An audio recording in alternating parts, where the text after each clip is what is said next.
like to introduce myself. I'm Dr. William Howard Taft. I have nearly 70 years of my 90 years of life associated with this university. 69 years ago, I came over here, entered journalism after completing my A.B. degree at Westminster. I'd always had an interest in journalism from my early years in Mexico, Missouri, and working on the newspaper there. So it was only natural that I would come here. I was well acquainted with the fact that this was even then known as the best journalism school in the world. And much of that was responsibility of the founder of his school, Walter Williams, in 1908. So you see the school is now working toward its centennial and doing a lot of extra work, publishing and the like for that major event. Walter Williams established the international flavor to this school. He traveled broadly. He established the Press Congress of the world. He established connections to a large extent with the Far East. He had exchange programs of students and faculty in Tokyo back in the 20s, and established some connections in Europe with Press Congress meetings over there. And then as we look around, we'll see signs on the Donald W. Reynolds new building complex. This is a major project taken nearly 2 years to complete. This is a gift from another prominent School of Journalism graduate, Donald W. Reynolds, who finished here in 1927. When he died, all of his holdings in newspapers and radio and television and outdoor advertising were sold and put into the Donald W. Reynolds Foundation, which is now worth more than $1 billion. That foundation gave the School of Journalism more than $31 million, the largest single gift in the history of the university since its founding in 1839. And this involves reconditioning Walter Williams Hall, reconditioning the old sociology building next to it, and the erecting of a new building between those two buildings. And this will house the Donald W. Reynolds Institute, which will include the latest development in all types of media operation. It's hard for a person my age who came over here so many years ago to even understand the titles of the courses we have today. Most of these students today don't know what a typewriter is. 99% of them don't know what type is. And probably 100% of them couldn't set type if they had to, but wouldn't know where to start.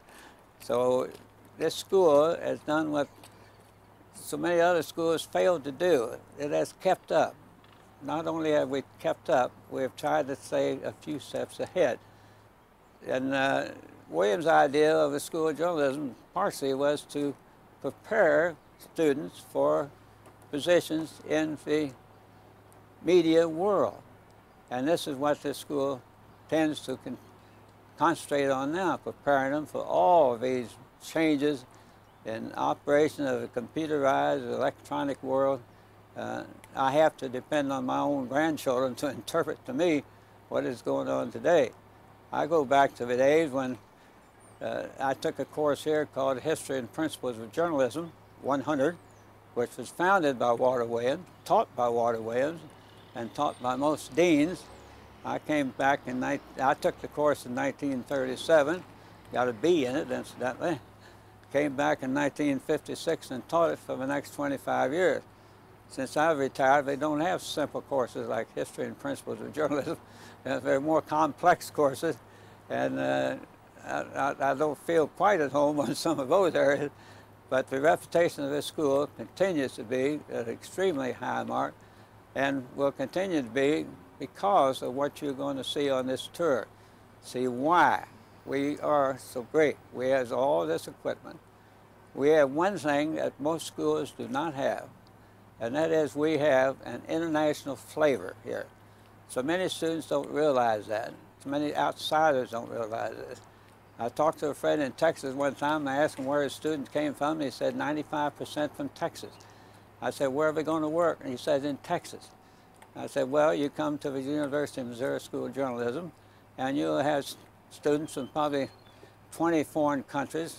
I don't know what the number is today. You'll have students from most states in the Union. And if you're sitting in a class with 10 rows and you look up right and left of you, you'll find students from all around the world. And you'll make acquaintance with these students. And as when you get older and you travel around the world, you will have a chance to visit with these people, because many of them will be occupying top media jobs, and you will be able to contact them, and you will learn from them.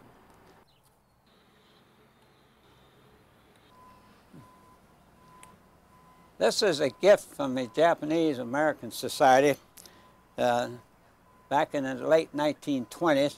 It represents a growing mushroom, and it was given to the School of Journalism in appreciation of all of the contacts that Walter Williams made there, and his interest in educating the people in Japan in journalism as much as the people in the United States.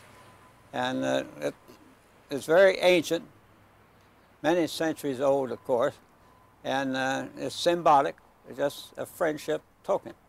And we've had it here since the 1920s, and it's stayed pretty well in one place for a change.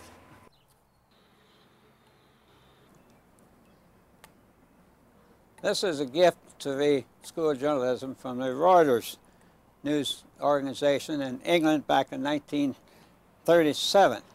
This is a reproductive, actually a copy of a coat of arms. And this particular structure at one time was part of the House of Parliament in London.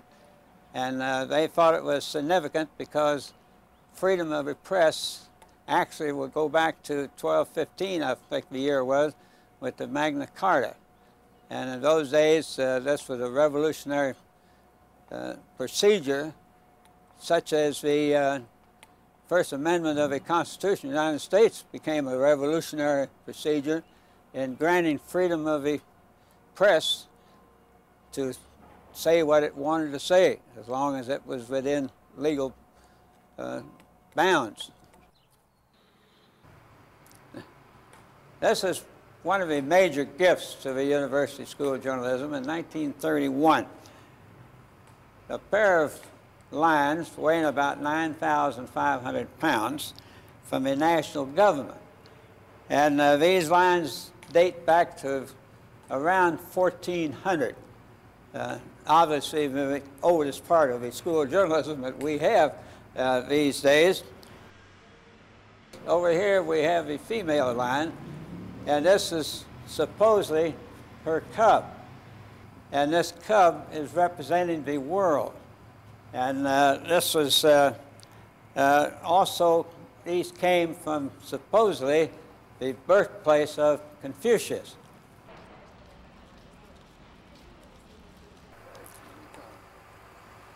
We come here now to the front of Neff Hall.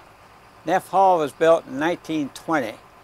It was given to the School of Journalism by Ward Neff in honor of his father, who was a graduate here. This remains the only building on the University of Missouri campus where one individual paid for the entire cost. And the senior Neff was associated with an agricultural publication in Kansas City for years. And I have a little personal interest here, because if you're looking back at me, you see a great big magnolia tree. And if you look a little bit to the east side, you see another magnolia tree. I'm married to a girl from Virginia where magnolia trees are quite prominent. And our children, in honor of our anniversaries from time to time, have endowed these two trees in our names, so that if anything happens to them, if a storm takes them or something, the university is obligated to restore some.